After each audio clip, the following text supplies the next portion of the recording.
Imagine a world where a social media ban, right, designed to silence dissent, doesn't just fail, Mm. but instead it ignites the very revolution it was trying to prevent. Yeah, it completely backfires. Exactly. A whole nation just simmering with frustration over corruption, entrenched power, decides, okay, we're rewriting the future. And not with the usual playbook. No, not with guns, but with the digital tools of a new generation. We're talking smartphones, drones, and this like groundbreaking decentralized network. It really makes you wonder, what if those platforms, the ones built for just fleeting trends and entertainment, Yeah. what if they became the actual bedrock of a new form of government? Direct, transparent, radically different. It's more than just a compelling thought experiment, isn't it? It's a profound challenge to how we even understand power. It really is. Because like you said, these aren't just tools for, momentary viral stuff anymore. Right. They become instruments for fundamental societal restructuring. The whole idea forces us to rethink how power is normally gained, how it's held, And crucially, and crucially, how it can be completely redefined by the collective will of a digitally native population. exactly. And that's precisely what we're plunging into today. Welcome to a deep dive into the fascinating, really intricate blueprint of the Gen Z Kranti. Kranti meaning revolution. Right. A hypothetical youth-led revolution in Nepal that just utterly reimagines governance, fundamentally shifts economic thinking, and even dares to redefine the very concept of money itself. We'll explore a future where digital tools aren't just for connection. No, they're much more. They become the engines of direct democracy, the architects of radical economic reform, and, well, the catalysts for completely dismantling those old, calcified power structures. And our insights for this deep dive, they're drawn directly from this incredibly detailed fictional outline, also called Gen Z Kranti. Okay. And this document, it's not just a simple story. It's like a rich tapestry of events, vivid characters, and just astonishingly innovative ideas. Yeah, together they paint this really striking picture of what a truly people-centric, technology-driven revolution could actually look like. It offers a surprising, often kind of breathtaking vision of societal transformation. And our mission for you today is clear. We're here to extract the most important nuggets of knowledge and insight from this compelling narrative. Right, boil it down. Think of this as your shortcut, basically, to getting well-informed about a truly unique vision of societal change. We'll uncover surprising facts, hopefully provoke some aha moments, and sprinkle in just enough humor to keep you hooked, all without, feeling overwhelmed by the sheer volume of information. Yeah, make it accessible. Our goal is to help you understand the core mechanics of this revolution, the remarkable people who drove it, and its profound, lasting implications. So, let's begin unpacking this extraordinary story. Okay, so our story begins, maybe a bit counterintuitively, not with a big bang, but with this sudden, almost oppressive quiet. The year is 2025, and Nepal is about to witness this unforeseen catalyst. A government ban that, instead of silencing, just ignites a digital wildfire. What's truly remarkable here, I think, is the government's spectacular miscalculation. Yeah. Just wow. Yeah. So September 4th, 2025, the Nepalese government, probably thinking they were asserting control, bans 26 social media platforms. 26. Yeah. Now, on the surface, okay, maybe standard censorship move in some places, but for the young people of Nepal, the source describes it as something far more, well, egregious. How so? They called it a theft of the future. This wasn't just about losing access to TikTok or whatever. It was a severe blow to their emerging digital livelihoods. Ah, right. Their jobs. Exactly. Their crucial social and professional connections and, their fundamental right to express themselves in the modern world, it cut deep. And this ban, it wasn't just out of the blue, was it? It was a reaction to something specific. Absolutely not in a vacuum. It was a direct reaction to something that had already gone massively viral. A TikTok guy, #HammerGatamika Luxury. Which translates to? Our blood, your luxury. Woo! Yeah. And picture this. Split screens showing this stark, almost obscene contrast. On one side, ministerial kids flaunting designer handbags in fancy Dubai malls. On the other side, images of young Nepali workers queuing for grueling jobs abroad, faces just etched with desperation. Wow. That's powerful imagery. It wasn't just popular as this searing indictment of the country's entrenched corruption and blatant nepotism. So the government's response, the ban, it felt like a direct retaliatory slap. like an admission that this public outrage was just too close to home, Yeah. too uncomfortable for the old guard. Yeah, they basically proved the protesters' point by trying to shut them up. That's precisely the irony, isn't it? Their attempt to shut down the conversation didn't silence it. It forced it underground into new encrypted spaces, made it more resilient. So where did they go? Discord servers, BitChat, various encrypted forums. Mm. They quickly became the new nervous system of this generation. Nervous system. I like that. Yeah, these weren't just chat rooms. They evolved into these sophisticated, organized hubs, fostering an immediate Gen Z call to action. Okay. And this is where we first see that cryptic, almost meme-like message emerge. 1111, 11, 11, 11. Just the numbers. Just the numbers. Mm. It wasn't random digits, though. It was the very first, almost subconscious whisper of a new, highly decentralized organizational structure that would eventually define the revolution. Really interesting early seed. So as the digital space is transforming, Kathmandu itself, the city, beautifully woven between ancient medieval courtyards and the buzz of neon-lit stalls, it also experienced this palpable, almost mystical shift. How does the source describe it? It says the atmosphere became thicker than smog, heavy with expectation, thick and metallic like the moments before lightning. Wow. That's incredibly vivid. Isn't it? It suggests a city just holding its breath right on the precipice of something huge. Indeed, that sense of impending change was crucial. And the gathering of forces quickly followed. Young people like Sudan Gurung, he was a former DJ, right?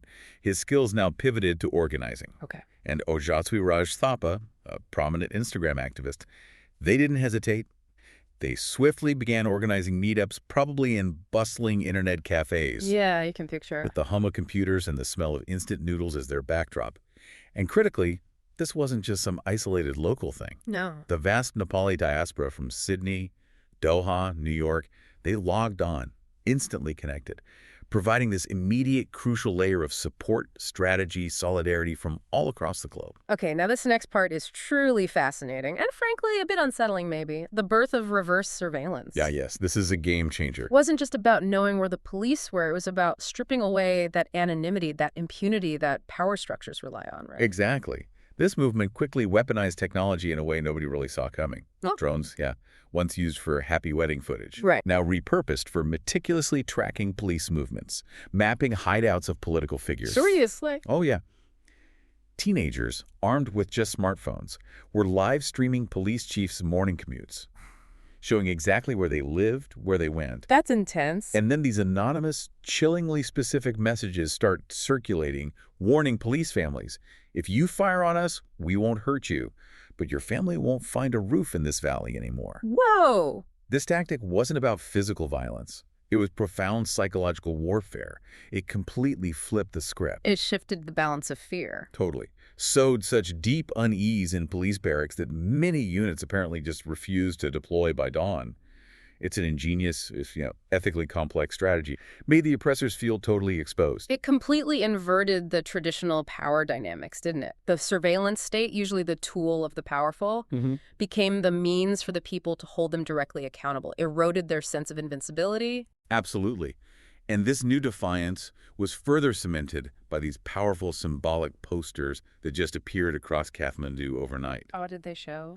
They featured the iconic Straw Hat Pirates flag. From One Piece, the anime. Exactly. A potent pop culture symbol of rebellion, freedom, a quest for a new age, paired with just a simple QR code. A QR code? Bleeding where? Scanning it led directly to hidden encrypted Discord servers, the very nerve centers of the whole burgeoning movement.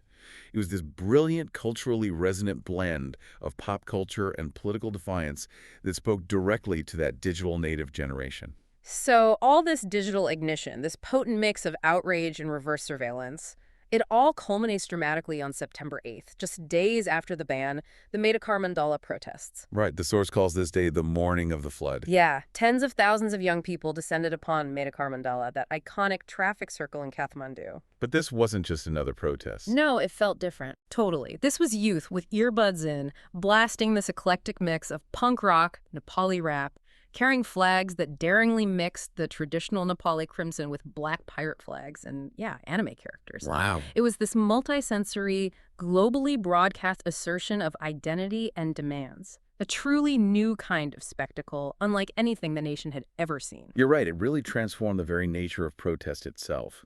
The youth strategically used drones to project these massive LED slogans, Like what? like Hamro Ragat, Timiko Luxury, and We Are the Cloud into the haze above the mandala, creating this powerful, almost ethereal display. And it was all being watched. Oh yeah, live streams beamed these events to millions globally, ensuring their message resonated far beyond Nepal's borders. It made the protest itself a form of dynamic, living art, a music of defiance that went beyond just confrontation. But like so many real-world movements, this profound assertion of will, it came at a devastating human cost. Yeah, the confrontation escalated quickly. Barricades, a suffocating barrage of tear gas, which, incredibly, the protesters countered with these ingenious DIY antidotes, vinegar-soaked masks, and even drone-sprayed mist. Resourceful. Then water cannons, rubber bullets. Despite the panic, the chaos, the growing number of injuries, shattered arms, bleeding thighs, the crowd, remarkably, just refused to break. That's incredible resolve. It really was. This wasn't just a social media thing anymore. It became a movement cemented by profound sacrifice. The digital had spilled into the physical, and it demanded a price. And the names of the fallen. They quickly became powerful symbols. Not just martyrs, but sparks igniting more resolve. Nishesh Mahara, 24. Saraswati Magar, just 19. Deepak Shahi, 21. So young. Their deaths weren't in vain. Their names spread like wildfire across the digital networks. Inspired countless pencil portraits, candlelight vigils. Graffiti started appearing everywhere. You killed us, but you cannot kill the cloud. Wow, cannot kill the cloud. The death toll, tragically, eventually reached 51. 51 people. Yeah.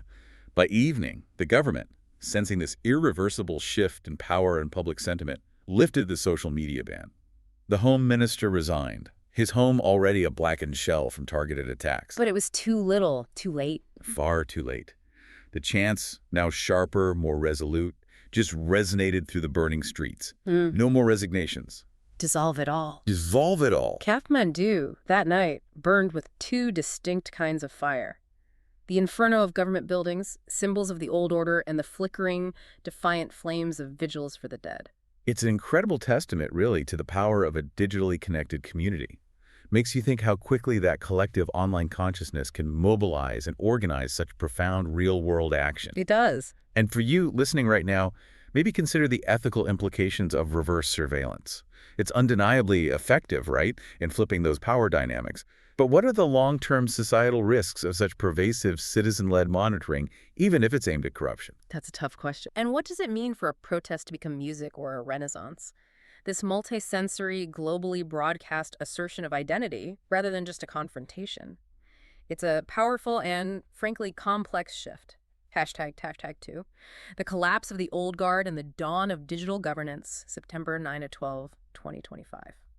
So in the raw aftermath of the Medikara Mandala deaths, the government's panicked retreat. The narrative of the Gen Z Kranti takes this dramatic, almost vengeful turn. Yeah, September 9th.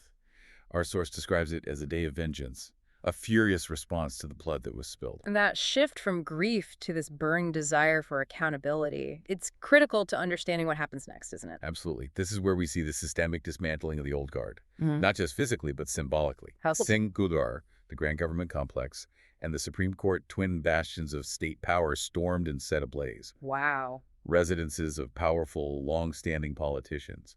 Sher Bahadur Dubha, Pushpa Kamal Dahal, Bidya Devi Bhandari, Prakash Man Singh, systematically torched. Their homes. Their homes, their opulent furniture, symbols of their privilege, dragged into the streets, burned in roaring bonfires. These weren't just attacks on property. They were cathartic, symbolic destructions of an entire corrupt system, fueled by that relentless chant, dissolve, dissolve, dissolve. The disruption was, as you said, total and ingeniously executed. It really was. Tribhuvan International Airport, the country's main gateway, blockaded, not by protesters on the ground, By drone. by a coordinated swarm of drones, effectively grounding any politician trying to flee. Incredible. Simultaneously, Gen Z activists launched this devastating digital offensive. Systematically leaked politicians' offshore accounts, meticulously detailed luxury spending, Exposing everything. exposing everything, not through whispers or rumors, but in cold, hard spreadsheets for the entire nation to see. This digital expose, what the source aptly calls death by spreadsheet, was a powerful, unassailable weapon against the old elite, inspired the viral hashtag expose them all. death by spreadsheet. It's almost ironic, isn't it? A generation known for viral memes weaponizing Excel sheets. And what's truly fascinating here is the military's response, or rather, the profound lack of response in the traditional sense. What did they do? General Ashok Raj Sigdal, the chief of army staff, faced this almost impossible dilemma. He famously stated, "We cannot fire on our children." Wow. Yeah, encapsulating the moral crisis within the armed forces. He made the strategic decision to hold the line. Evacuate besieged officials, yes, but steadfastly refused orders to crush the youth movement with force. And the police. Compounding this, police units, already demoralized by the omnipresent reverse surveillance and those chilling warnings about their families, they refused deployment. Many just melted into alleys and abandoned their posts. So the state security dissolved. Effectively. In an astonishingly brief 3 days, Nepal's entire political class was, quote, reduced to ash and rumor, leaving behind this unprecedented and complete leadership vacuum. So with the physical government structures literally in ruins, the massive question becomes, how do you govern? Well, who's in charge? And the answer, incredibly, was that governance migrated entirely to the digital realm. This led to the Discord election. A world first. Truly a world first, unfolding rapidly on September 10th and 11th. The Nepal Uprising Hub Discord server. It didn't just grow, it swelled to a staggering 500,000 members. 500,000. Yeah, transforming into what the source beautifully describes as a living forest of democracy. I love that phrase. It had dedicated channels for everything. Hashtag nominations, hashtag candidate bios, hashtag diaspora hubs, hashtag election rolls. It was quite literally a city on a server. And it was here that the cryptic 11-11-11-11 meme, born in the heat of the initial outrage, truly came into its own right. Exactly. Sidan Gurung and Ojasvi Raj championed this fractal model. Explain that. How did it work? The core idea was elegantly simple but profoundly revolutionary. 11 people gather, discuss, and then unanimously elect one person to represent their small group. It's a small cell. Right.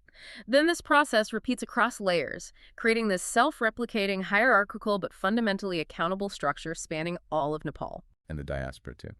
And even its far-flung diaspora cities, New York, Doha, Sydney, London, Tokyo. The source describes it as elegant, like the mandalas painted in monasteries, but crucially, also scalable, incorruptible. How was it incorruptible? Well, its genius lay in embedding accountability at the hyperlocal level. Your representative was one of your 11, someone you knew and trusted, who faced immediate scrutiny from their peers. Made corruption incredibly difficult, almost impossible to hide. Ah, I see. Constant oversight from below. It created this organic self-governance system from the ground up, kind of like how biological systems grow in nature. Fascinating. And who got nominated in this system? The nominations quickly poured in, showcasing this diverse range of figures who'd earned the people's trust.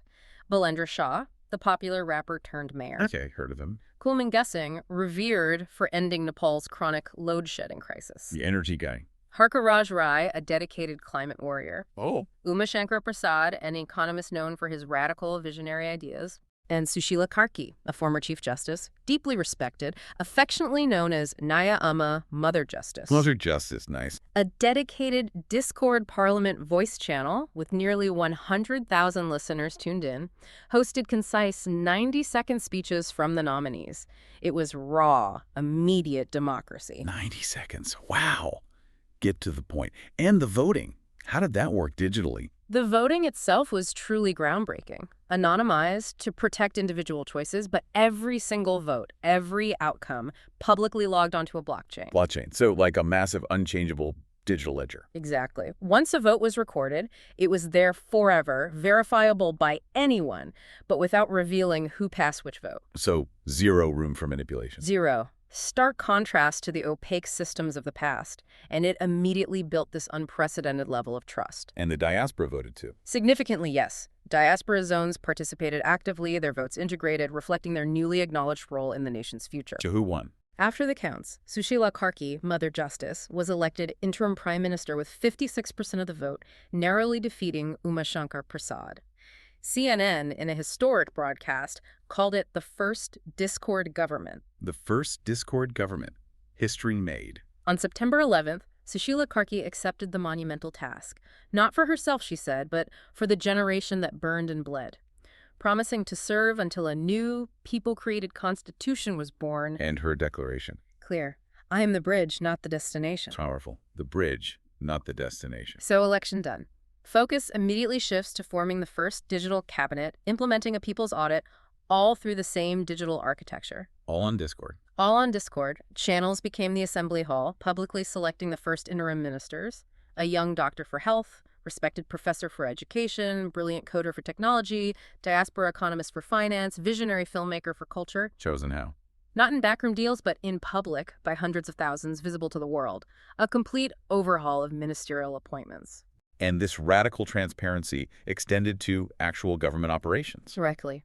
Ministries now functioned entirely via Discord, tracking everything from critical oxygen supply during emergencies to sharing open textbooks nationwide. Wow. Daily ledgers of government spending posted publicly.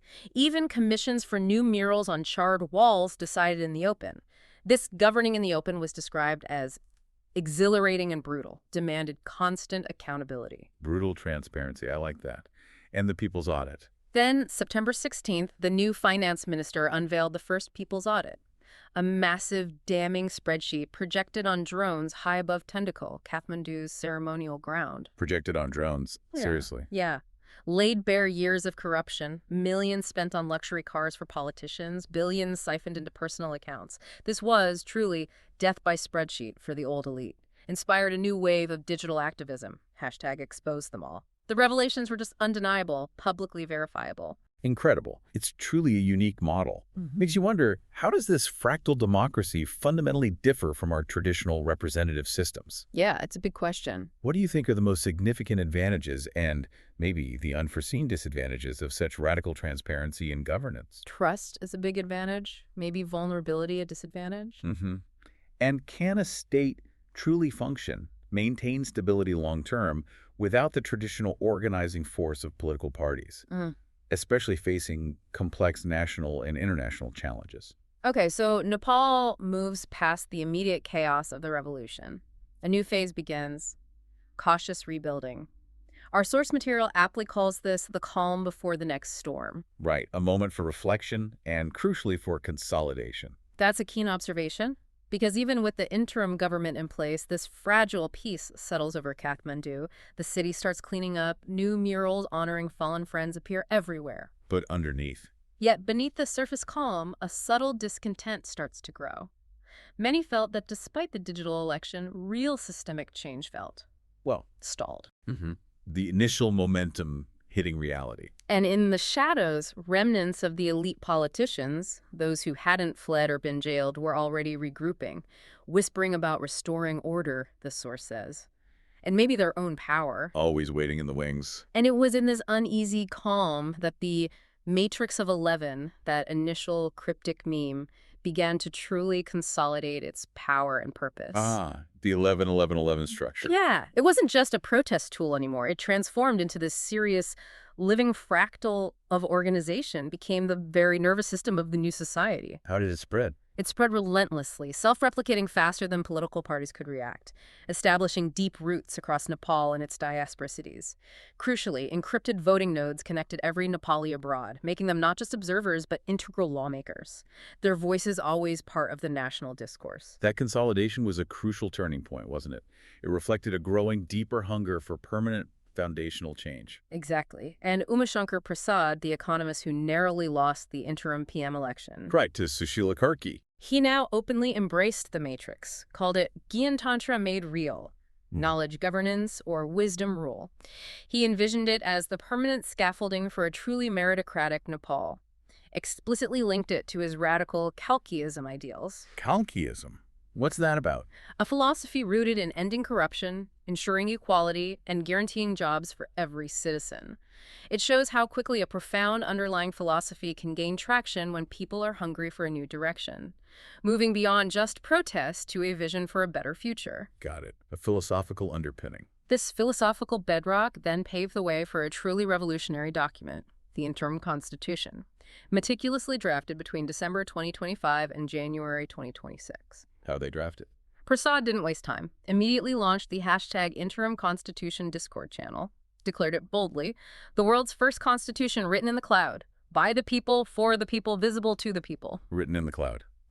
Literally. Tens of thousands of citizens from all walks of life contributed, turned the channel into a storm of text, ideas, debates, clauses flowed in real time, debated and refined by the collective. So what were the core principles that emerged from this cloud sourcing? They were incredibly profound, directly addressing the grievances that sparked the revolution. Commitment to corruption-free governance, Number one, yeah. genuine equality coupled with prosperity, a job guarantee for every Nepali citizen, explicit recognition of women's unpaid labor, Wow, that's huge. and a clear transition path from a cashless to an eventually moneyless economy. These weren't abstract ideals. They were concrete mandates born from the people's suffering and aspirations. And the groundbreaking clauses within this constitution? They're truly remarkable, aren't they? Tell us so much about the values of this new Nepal. Absolutely. First, there's the poignant Martyrs Clause. Honored the 51 fallen protesters, guaranteed lifelong support to their families, declared an annual Remembrance Day. Embedding the cost right into the law. Literally, a perpetual reminder and mandate for justice. Then, crucially, Article 42, diaspora rights. Unequivocally declared the Nepali diaspora as full, equal citizens. Demanded dual citizenship, remote voting rights, guaranteed pathways for return. Addressing that viral post from the worker in Doha. Directly. We built towers abroad. Let us build homes in Nepal. Don't exile us from paper when we already bled in labor. Powerful recognition of their contribution. And perhaps one of the fiercest debates, as the source highlights. Article 28, women's unseen work. This is radical. It stated, domestic labor is labor. Women who work at home shall be compensated as citizens contributing to the economy. Compensated for housework? How did that land? The emotional and economic impact is captured by this anecdote.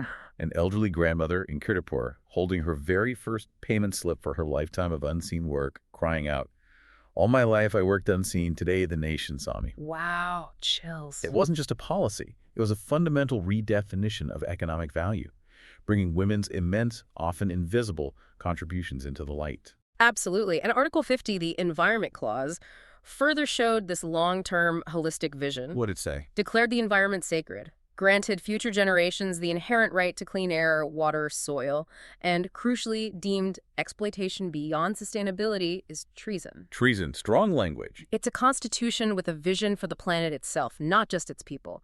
On January 26th, after weeks of intense public debate, refinement ratified.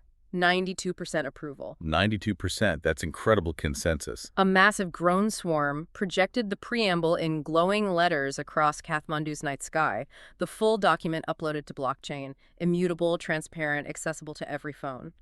Sushila Karki, the interim PM, offered her benediction. The bridge. I was the bridge. You have crossed. This constitution is not my gift to you. It is your gift to yourselves. Powerful moment. So, constitution ratified. Focus immediately, decisively shifts to radical economic transformation, moving from cashless dreams to moneyless visions between February and May 2026. Okay, cashless first. How'd they do it? Constitution's very first mandate, 100% cashless economy.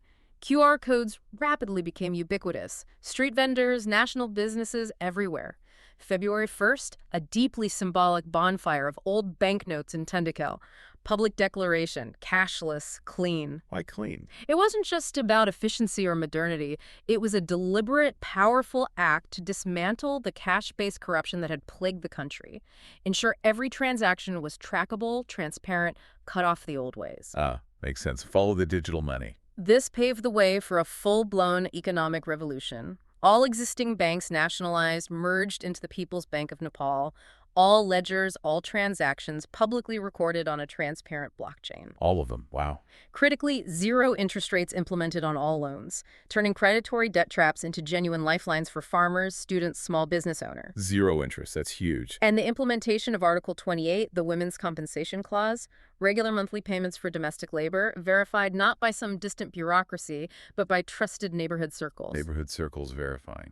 This policy, recognizing women's invisible labor, got immense global attention, hailed as pioneering social reform. And the job guarantee programs. Yeah. They facilitated the return of diaspora members, right? Exactly. People who had once built towers for sheikhs abroad, now returning home with skills and dreams to build schools for my children in Nepal. This repatriation of human capital wasn't just economic. It was a profound, emotional, social reunification. Bringing people home. And then Uma Shankar Prasad articulated the truly radical long-term goal, a moneyless society. Okay, beyond cashless, what does moneyless even mean? He envisioned a future where work itself is currency, where needs are met not by rupees but by service, where knowledge, not wealth, measures value. So bartering, but more complex. Kind of. It involved concrete steps.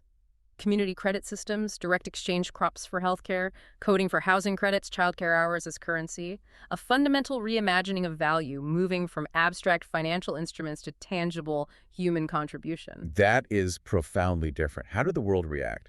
As you might expect, intense global spotlight. Headlines like Small Himalaya, Big Ideas, Cashless, Moneyless from Al Jazeera. International economists mostly scoffed, predicted failure. Yeah, that. Yet simultaneously, activists, thinkers in the Global South saw Nepal not as a pariah but as a compelling blueprint, a potential model for their own struggle. Hope for others. Internally, though, friction grew. Inevitable network issues, complexities frustrating elders struggling with digital systems, Understandable. and fears, however unfounded, of an encroaching surveillance state. Sabotage attempts also surfaced, vandalized ATMs, fake leaflets spreading misinformation. But these were quickly exposed and widely mocked by the digitally savvy youth as dinosaurs throwing fossils, actually strengthening resolve. Dinosaurs throwing fossils. Love it. So for you, the listener, how does this cloud-born constitution fundamentally differ from traditional legal frameworks, especially its creation and enforcement? What do you think the most profound societal impacts, positive and negative, of monetizing domestic labor on a national scale would be? That's a deep one. And finally, consider the practicalities, the philosophy of a moneyless economy. Is it truly achievable? Or just an idealistic vision destined to clash with, well, insurmountable human nature? #4. Storms of Resistance and the First Government of Circles, June 2026 beyond. Okay, so even with the interim constitution ratified, cashless economy in full swing, the revolution, as our narrative shows, was far from over. March 2026 sees a round two on the streets. Right, demonstrating the people's demands had only grown. And it's important to understand this wasn't born of despair or dissatisfaction with the new government. No, quite the opposite. It was profound impatience, a clear demand for the full promised implementation of the revolution's ideals. So what happened? March 12th, hundreds of thousands marched again. This time the tone wasn't anger but resolute demand. Cashless is done. Moneyless is next. Drones, again, formed powerful slogans in the sky reflecting this urgent collective will. Moneyless is next. Wow. And it was at this pivotal moment that Sushila Karki, the interim prime minister, Justice. with a quiet smile, acknowledged her role as a bridge, and in this truly unprecedented act of peaceful transition, stepped aside, entrusted the future entirely to the youth movement. Just step down. Voluntarily. Just like that, Umashankar Prasad then stepped forward, declaring the dawn of Phase 3, Pilots of the Moneyless Nation, promised a future where value is not hoarded paper, but living people. A powerful, almost poetic statement of intent. So the revolutionary interim economy rapidly moves into full swing, March to May 2026. Absolutely. Core policies weren't just concepts, they were fully implemented realities. Zero-interest loans now accessible, fostering grassroots economic activity. The Job Guarantee Scheme absorbed thousands, reforestation projects, school assistance, community development, and women's compensation, where the nation names me, became a consistent, tangible recognition of their value. And the moneyless pilots, did they expand? Critically, yes. They began to scale up across the nation. In Dolaka, communities developed systems for vegetables exchanged directly for medical care. In Potan, app development expertise traded for housing credits. In Pokhara, hours spent trekking and guiding became recognized currency for transport, other services. So real-world examples. Yeah. Discord channels like #JobMatching, #loan requests, #service exchange became the literal backbone of this cloud-based economy, orchestrating this complex web of direct value exchange. And the diaspora, how did their role evolve? They transformed during this period, from just remittance senders to co-architects of the new Nepal. Oh, architects, how? They began pooling their labor hours, specialized skills into the People's Bank, sending credits home instead of traditional cash. These credits funded crucial agricultural machinery, rebuilt vital community schools, a profound shift from just financial contributors to active participants in rebuilding. That's a huge change. And Prasad on the international stage. With quiet defiance, he declared, Nepal will trade, but Nepal will not beg. This stance attracted awe. inspiration from activists in the global south, Yeah. while simultaneously drawing derision, skepticism from traditional economists stuck in the old financial order. But this radical change, it must have provoked resistance. Oh, inevitably. A ferocious storms of resistance from May to July 2026. Remnants of the old guard branding themselves the custodians. Custodians. Sounds ominous. They launched this multi-pronged campaign of sabotage. Vicious smear campaigns, attempts to hoard physical cash to undermine the cashless system, Trying to break it. and sophisticated cyber attacks on critical infrastructure, electricity grids, people's bank servers. Forensic analysis quickly exposed former bankers as the culprits. Of course. They even staged public protests, theatrically throwing wads of worthless rupees into the streets, an act widely mocked as, yes, dinosaurs throwing fossils. Didn't work then. What about external pressure? Mounted as well. India, powerful neighbor, tightened customs regulations, created economic bottlenecks. The IMF issued stern warnings, threats of sanctions, international disapproval. China, ever opportunistic, offered blockchain solutions with clear strings attached, hinting at a new form of digital neocolonialism. Geopolitics as usual. Foreign media debated furiously, oscillating between labeling it Nepal's AI coup and Himalayan experiment. Internally, the Discord channels, usually hubs of unity, flared with intense arguments. About what? Debates raged over credit valuation. How do you fairly compare a farmer's labor versus a coder's? Inevitable network glitches, lingering doubts about long-term sustainability. So how did Prasad respond? Pragmatically, with a circle stabilization plan to recalibrate credit values based on community input, launched credit kitchens, physical hubs for direct skill good exchange, ensuring no one was left behind while the digital system evolved. Credit kitchens. Interesting adaptation. But what's truly inspiring during this period is the resilience, right? Immense resilience. Youth coders, working tirelessly, heroically defended national servers against relentless cyber attacks. Community kitchens spontaneously organized, ensuring no one went hungry. And the local circles, those foundational 11-person units, maintained order, solidarity. Grassroots holding strong. Crucially, vendors across the country began outright refusing counterfeit rupees. A clear signal the revolution had hardened, people's trust in the new system was unwavering. The ideological battle translating into tangible everyday resistance and victory. So despite these turbulent storms, the nation keeps marching towards its first full democratic elections, July 2026 to March 2027. Steadfastly.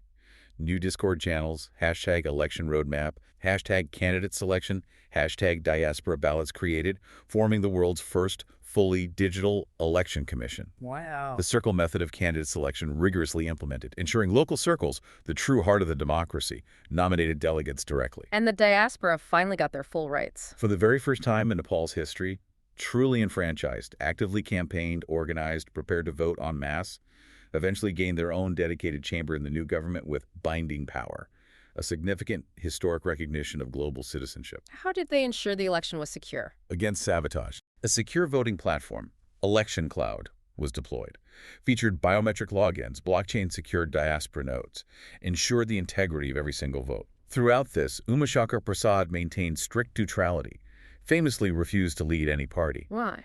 Emphasized repeatedly that ballots must crown people, not parties, reinforcing the people-centric nature of the revolution. Then came Election Day, March 5th to 8th, 2027, a monumental period. Millions across Nepal and its global diaspora participated. On the eve, a massive DDoS attack, the siege of the servers, attempted to cripple the voting system. Did it work? Heroically defended by the dedicated youth coders, solidified public trust in the new digital infrastructure. Prasad himself voted quietly among ordinary citizens. And the results? Undeniable. The Circle Party, organically born from the 11-11-11 organization, secured a resounding victory, over 2/3 of all seats. Wow, a landslide. What about the old guard? Virtually annihilated, reduced to single digits, becoming, as the source wryly notes, extinct. The diaspora's votes validated, granting them their rightful seats and power, sparked joyous chants globally. We are not abroad. We are within. We are within. Love that. And Prasad. Ever the strategist remained silent until the victory was absolutely undeniable. Then, in a powerful address in Tundikel, proclaimed, "Sovereignty is no longer borrowed, it is ours." Chills again. So this marks the true transition to the first government of circles, taking office March 9th, 2027. Exactly, and began its work extending into autumn. Singha Durbar, the complex that once burned, rebuilt into a stunning circular chamber for 500 delegates, rotating youth moderators, ensuring dynamic debate, farmers, nurses, coders, mothers, replaced career politicians. A truly different kind of assembly, and here's where it gets really radical, right? Prasad's refusal. Famously, almost defiantly, refused the prime minister role, stating, "It was interim, a bridge, a guardian. Bridges do not become cities. You, the circles, must govern yourselves." Powerful rejection of personal power. Absolutely. Yeah. Old PM's residence became a public library, president's mansion, a national museum. Ministers walked or cycled to new modest offices. Kathmandu itself became an open city, a living, breathing prototype of a new civilization, embodying transparency, accessibility. Prototype of a new civilization. And the bold policies continued. Under this new assembly, yes. The cabinet diverse group, including a nurse as health minister, teacher for education, revered grandmother for women's equity, immediately doubled women's compensation for domestic labor, recognizing its continued value. Doubled again. Yep. Further expanded zero-interest credit, set an ambitious 2-year deadline for a fully cashless economy. Education, healthcare, once burdens, became universally free, funded entirely by service credits within the moneyless system. How was justice handled? Decentralized. Yeah. Shifted from a distant, often corrupt legal system to localized neighborhood circles, fostering community-led resolution. This extraordinary Nepal model, it attracted global fascination, didn't it? Huge fascination. Scholars, activists worldwide descended on Kathmandu, studying every aspect. Hashtags like #Circle Economy trended globally. Nepal, the small Himalayan nation, offered a mirror held up to capitalism itself, inviting profound self-reflection across the world. But the future, still fragile. As our source reminds us, yes, challenges persisted. Occasional server crashes, ongoing disputes over credit valuation in the moneyless system, lingering resistance from smugglers, those profiting from the old ways. Right. Prasad, now an elder statesman guide, offered a poignant reminder. Storms are not signs of collapse. They are proof the tree still breathes. Good perspective. Nepal's future was undoubtedly messy, exhausting, glorious, a fragile but real future. So for you, the listener, as you reflect on this incredible narrative, how does a digitally enabled direct democracy manage internal dissent, external threats, without devolving into chaos or authoritarianism? Big question. What specific policies of the first government of circles, whether it's compensating domestic labor, free education, moneyless pilots, resonate most with your vision for a more just, equitable society? What stands out to you? And what can we truly learn about human resilience, adaptation from this captivating fictional narrative?